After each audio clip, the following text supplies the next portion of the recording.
अस्सलाम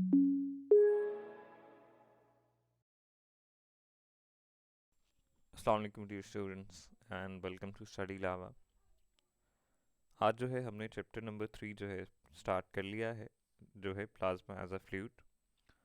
और आज जो है इसकी इंट्रोडक्शन हम देखेंगे कि how a plasma is a fluid and why we are studying plasma as a fluid. तो अगर हम देखें अब तक हमने क्या किया और कैसे कैसे चैप्टर्स को डील किया, ठीक है। तो सबसे पहले हमारे पास हमने जो है वो इंट्रोडक्शन टू प्लाज्मा पढ़ा। हमने पढ़ा कि प्लाज्मा क्या होता है। एक मिनट।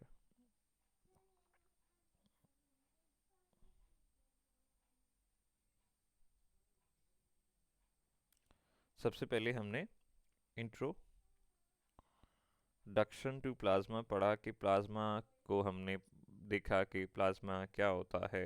प्लाज्मा हमने कहा जी कि जो कॉजी न्यूट्रलिटी हो जिसके अंदर, ठीक है। और जो हमारे पास जो है कलेक्टिव बिहेवियर शो करे उसको हम प्लाज्मा कहते हैं, ठीक है। फिर हमने वो कलेक्टिव बिहेवियर पढ़ा कि वो कलेक्टिव बिहेवियर कैसे डिबे शील्डिंग के अंदर जो है हमारे पास आता है, ठीक है। कलेक्टिव बिहेवियर जो है वो डिबे शील्डिंग में कैसे आता है, वो कॉज इन न्यूट्रलिटी कैसे शो करता है, डिबे फ्रीक्वेंसी, वो हमारे पास प्लाज्मा फ्रीक्वेंसी क्या होती है, ये सारी चीज़ें जो है हमने पहले चैप्टर में इंट्रोडक्शन वाले में पढ़ी। उसके बाद हमने जो है वो प्लाज्मा को, क्योंकि हमने कहा कि प्लाज्मा क्या है, कि प्लाज्मा जो है वो एक आयनिक स्टेट ऑफ मैटर है, ठीक है। तो आयनिक स्टेट ऑफ मैटर के अंदर हमने प्लाज्मा को एज अ पार्टिकल पढ़ा, ठीक है, सिंगल पार्टिकल मोशन में, ठीक है। प्लाज्मा को आप कह लें कि एज अ पार्टिकल हमने उसको डिस्कस किया। अगर आप देखें अब बेटा, तो पार्टिकल के अंदर हमारे पास यहाँ पे आइंस थे और इलेक्ट्रॉन्स थे। आइंस थे और इलेक्ट्रॉन्स थे। Plasma consist of ions and electrons. अब इसके अंदर आइंस को हमने कहा कि ये relatively at rest and due to their high mass, अपने मास ज़्यादा होने की वजह से ये इलेक्ट्रॉन की निस्बत रिलेटिवली रेस्ट के ऊपर हैं। तो ज़्यादातर हमने जो अपनी आप कह लें कि कंसंट्रेशन रखी, आइंस को भी पढ़ा लेकिन ज़्यादा कंसंट्रेशन हमने इलेक्ट्रॉन्स के ऊपर रखी। इसके अंदर हमने जो है वो डिफरेंट ट्रेजेक्टरीज देखी कि जब हम प्लाज्मा को वेरिंग इलेक्ट्रिक फील्ड देते हैं तब क्या होता है, कांस्टेंट इलेक्ट्रिक फील्ड देते हैं तब क्या होता है, कांस्टेंट मैग्नेटिक फील्ड देते हैं तब क्या होता है, टाइम वेरिंग मैग्नेटिक फील्ड हो तब क्या होता है, कैसे वो जायरेशन को चेंज करता है, एक्स्ट्रा ड्रिफ्ट वेलोसिटीज़ कैसे ऐड और सब्ट्रैक्ट होती हैं, ये सारी हमने पीछे जो है वो तकरीबन every topic we have completed in our previous lecture. आज का जो चैप्टर है बेटा वो है प्लाज्मा एज अ फ्लूइड, ठीक है। वो क्या है, प्लाज्मा एज ए फ्लूइड।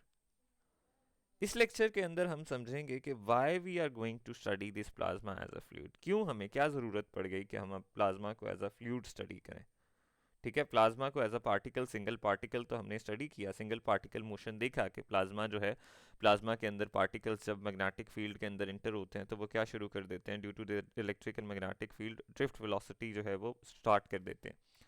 लेकिन अब क्या ज़रूरत आन पेश आई कि हमें जो है वो प्लाज्मा एज अ फ्लूइड पढ़ना पड़ेगा। लेट्स टॉक अबाउट दैट, ठीक है बेटा। तो chapter plasma as a fluid है और बुक है हमारी introduction to plasma physics and control fusion, Francis F Chen की, जो मैं आपको बुक स्टार्टिंग से जिसको मैंने जो है आप कह लें कि रेफरेंस बुक लिया है। अब इसके चैप्टर नंबर 3 के ऊपर जाते हैं बेटा और चैप्टर नंबर 3 पे जाके देखते हैं कि बुक वाला कैसे कहता है कि हमें क्यों जो है वो प्लाज्मा एज अ फ्लूइड जो है वो पढ़ना चाहिए। क्योंकि फ्रांसिस एफ चेन की बुक की बात करेंगे तो हम उसी का हवाला ले रहे हैं तो उसी को साथ लेके चलेंगे। तो इसके इंट्रोडक्शन के अंदर ही से that in the plasma the situation is more complicated. अब प्लाज्मा के अंदर वो कहता है कि सिचुएशन जो है वो कॉम्प्लिकेटेड हो गई है than the last chapter, previous chapter से। क्यों? क्योंकि प्रीवियस चैप्टर में हम सिंगल पार्टिकल की ही बात कर रहे थे, लेकिन पार्टिकल अब पार्टिकल्स की वो बात करेगा कि यहाँ तो 10 पावर 18 होते हैं। आयन इलेक्ट्रॉन्स कितने हैं? 10 पावर 18 हैं, ठीक है। तो the E and B field are not prescribed but are determined by the position and motion of the charges themselves. अब वो कहता है कि ई और वी जो है वो प्रिस्क्राइब नहीं होते as a single particle, classical particle की तरह। एक आम क्लासिकल पार्टिकल जो है इसकी जो टाइम आप कह लें कि ये ऐसे नहीं फाइंड हो जाता कि वो जो है एक्स वाई जी एक्सिस पे इधर पड़ा हुआ होगा। लेकिन ये क्या होता है कि ये जब मूव करता है, ये जब चार्जेस मूव करते हैं तो they generate current, due to generation of that current they produce magnetic field. तो ये जो है वो थोड़ा सा इनका ना, आप अगर इलेक्ट्रोमैग्नेटिज्म आपकी स्ट्रांग है तो आपको ये चीज़ें पता होंगी, अगर नहीं भी हैं तो साथ साथ हम लेके चलेंगे इंशाल्लाह, आपको वो भी अच्छे से समझ में आ जाएंगी। अब वो कहते हैं one must solve consistent problem that it is fine to set a projectile particle trajectory and field patterns. अब क्या होता है, मैंने आपको बताया ना, जैसे ही वो मैग्नेटिक फील्ड के अंदर आता है तो वो अपनी एक ट्रेजेक्ट्री बना लेता है, वो इस तरह से जायरेशन शुरू कर देता है। तो one must know that trajectory, सब वो पता होनी चाहिए कि उसकी ट्रेजेक्ट्री क्या है, ठीक है। और अब वो कहता है कि ऑर्बिट्स, ये बात आपको समझ में आ गई कि एग्जैक्ट ऑर्बिट उसका क्या है, ट्रेजेक्ट्री क्या है, सर्कुलर मोशन करता है पार्टिकल जब मैग्नेटिक फील्ड में आता है। And this must be done in a time varying situation, this must be done in a time varying situation. It sounds hard but not so. अब इसको मैथमेटिकली अगर हम देखें तो आप हम नेक्स्ट जो है वो मैक्सवेल इक्वेशंस को डिस्कस भी करेंगे कि मैक्सवेल इक्वेशन, तो मैक्सवेल की थर्ड इक्वेशन है बेटा, ठीक है। मैक्सवेल की फोर इक्वेशंस हैं, नेक्स्ट लेक्चर के अंदर हम वो डिस्कस करेंगे। उसकी जो थर्ड इक्वेशन है बेटा, वो थर्ड इक्वेशन क्या कहती है, curl of E, let me change,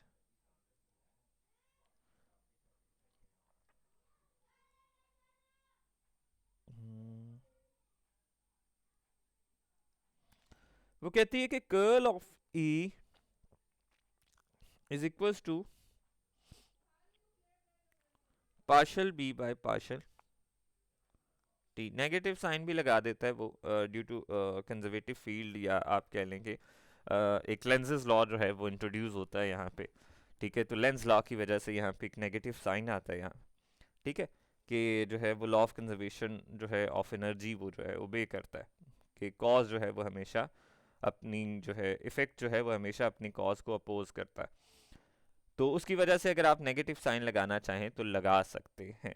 अब इसका फिजिकल मीनिंग क्या है, अब कर्ल किसके बराबर होता है, कर्ल बराबर होता है partial by partial x i plus partial by partial y j plus partial by partial k partial by partial z, यहाँ पे पार्शल बाय पार्शल जी आएगा, साथ यूनिट वेक्टर के आएगा, पार्शल बाय पार्शल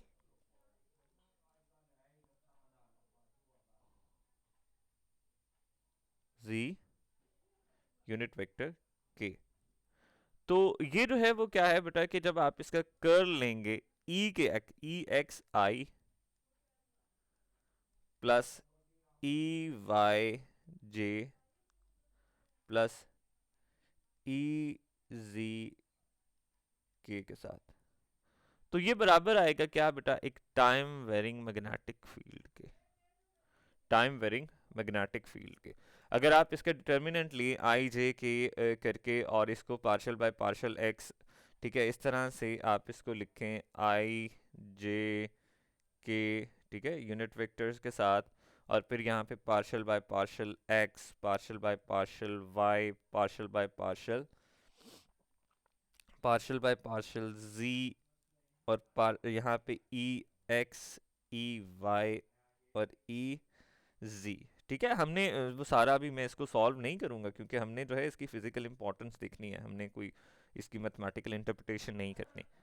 तो अब देखेंगे बेटा, आपके कर्ल जो हमारा क्रॉस प्रोडक्ट होता है, it is also called a vector product, it is also called vector product. Why it is called vector product, कि इसका जो इसकी जो रिजल्ट, इसका जो प्रोडक्ट आता है, इसका जो रिजल्ट आता है वो हमेशा एक वेक्टर होता है, ठीक है। ए क्रॉस बी जो है, अगर आप कहें कि ए क्रॉस बी अगर हम करेंगे तो वो हमेशा एक वेक्टर क्वांटिटी आएगी।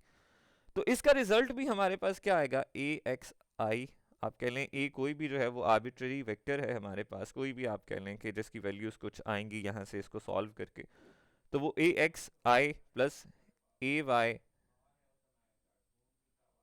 जे plus A c k equals to partial B by partial t. अब देखिए बेटा यहाँ से आपको पता क्या चला कि एक इलेक्ट्रिक फील्ड जब मूव की, अब ये इलेक्ट्रिक फील्ड क्या है, ये ए कंपोनेंट जो है वो इलेक्ट्रिक फील्ड का स्पेस वेरिएंट कंपोनेंट है। किस जब स्पेस के अलोंग ये जो इलेक्ट्रिक फील्ड जब वेरी करेगी, ठीक है, और क्या डायरेक्शनली वो अब डायरेक्शन उसके अंदर इंक्लूड होगी, तो ठीक है, तो वो थ्री डायमेंशन के अंदर जब स्पेस के अलोंग जो है वो आपकी इलेक्ट्रिक फील्ड वेरी करेगी, तो with that varying electric field there will be a generation of a magnetic field and which will be time variant। तो यही वो बात कह रहा है कि अब हमारे लिए थोड़े से मामलात मुश्किल हो चुके हैं, क्योंकि अब जो है वो इलेक्ट्रिक फील्ड की ट्रैजेक्टरी भी देखनी है।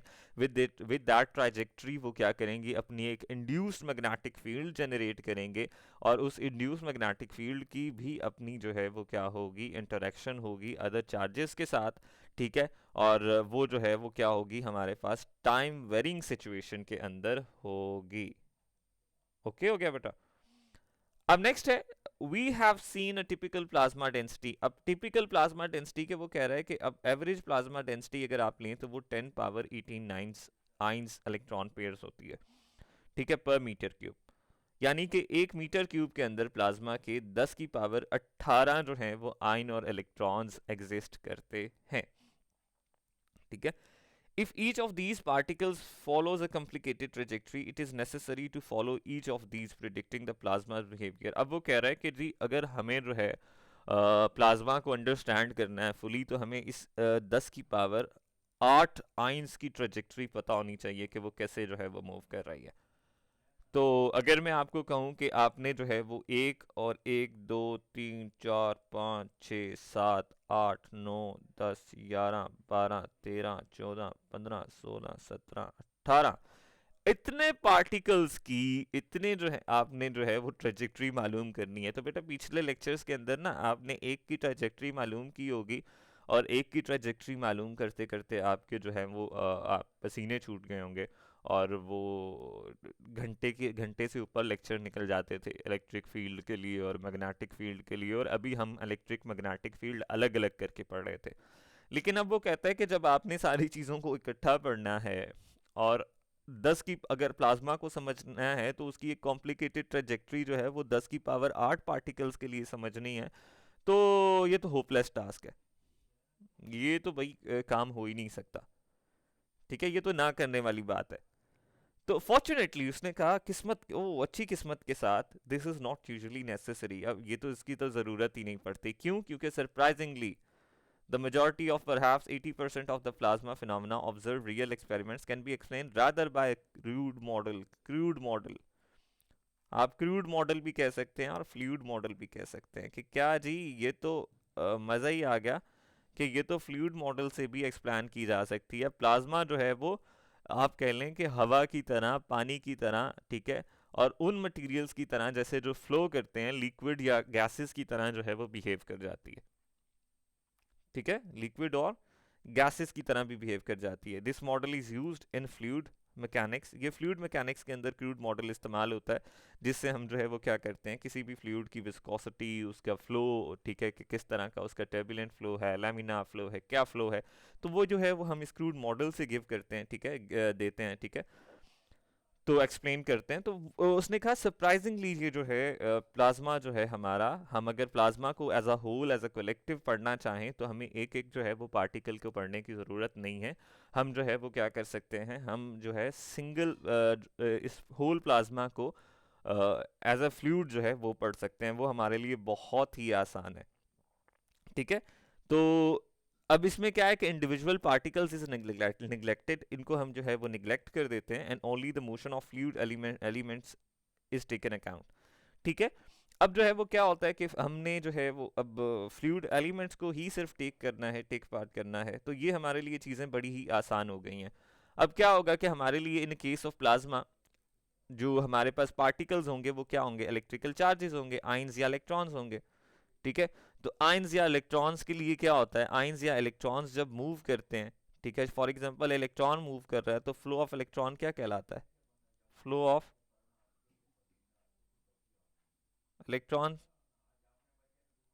क्या कहलाता है, करंट कहलाता है, आई करंट कहलाता है। तो करंट के लिए तो इक्वेशंस हमारे पास पहले मौजूद है, मैक्सवेल इक्वेशंस देखें, या आप एम्पेयर्स लॉ देख लें, या आप देख लें जितनी भी ये चीज़ें, तो करंट के लिए तो हमारे पास पहले से मैक्सवेल इक्वेशंस और ये सारी चीज़ें मौजूद हैं, तो हमें हमारे लिए तो बड़ी आसानी हो गई। ठीक है। अब वो कहते हैं, in the greater part of this books we will consider that what is learned fluid theory of plasma refined treatment. फिर जो है हम फ्लूइड थ्योरी के अंदर refined theory, kinetic theory of जो है वो प्लाज्मा, जैसे आपने पढ़ा होगा कि जो सॉलिड लिक्विड गैस हैं उनको काइनेटिक थ्योरी से जो है हम बता देते हैं, काइनेटिक मॉडल से बताते हैं कि पार्टिकल्स के अंदर इंटरमोलिकुलर फोर्सेस कितनी हैं, उनके अंदर काइनेटिक एनर्जी कितनी है, तो वो सारी चीज़ें भी हम जो है इसमें कैलकुलेशंस करेंगे। तो इन अ नटशेल लास्ट जो है, लास्ट बट नॉट लीस्ट बेटा, वो कहता है कि प्लाज्मा जो है, अब तो हमारे पास जो है वो कंप्यूटर का दौर आ चुका है, और प्लाज्मा को जो है वो क्या कर सकते हैं, हम कंप्यूटर्स के अंदर जो है उनकी ट्रेजेक्ट्रीज को मालूम कर सकते हैं। लेकिन हमारे पास इनफ स्पेस नहीं होती, और इतनी ही स्पेस होती है कि हम 10⁶ पार्टिकल्स ही जो हैं वो कर सकते हैं। ठीक है, 10⁶ पार्टिकल्स को ही 3 डायमेंशनल ट्राइजेक्टरीज जो हैं वो उनकी ड्रॉ कर सकते हैं। ठीक है, तो ये तो था इंट्रोडक्शन, और I hope so you have understand that कि why we have to study plasma as a fluid. ठीक है, तो अब जो है रिलेशन जो है उसका देखेंगे, relation of plasma physics to ordinary electromagnetism, और मैक्सवेल इक्वेशंस क्या होती हैं। इसमें जो है हम गाउसेस लॉ इन इलेक्ट्रोस्टैटिक पढ़ेंगे, फिर गाउसेस लॉ इन मैग्नेटोस्टैटिक पढ़ेंगे। ठीक है, फिर हमारे पास जो है आप कह लें कि differential form of Faraday's law है। ठीक है, और integral form of Faraday's law, और वो ये सारी चीज़ें जो है हम पढ़ेंगे मैक्सवेल इक्वेशंस के अंदर नेक्स्ट लेक्चर के अंदर। फिर हम प्लाज्मा एज अ फ्लूइड के अंदर कॉन्टिन्यूटी मॉडल को देखेंगे। So I think we have to end our lecture today यहीं पे, और इसके बाद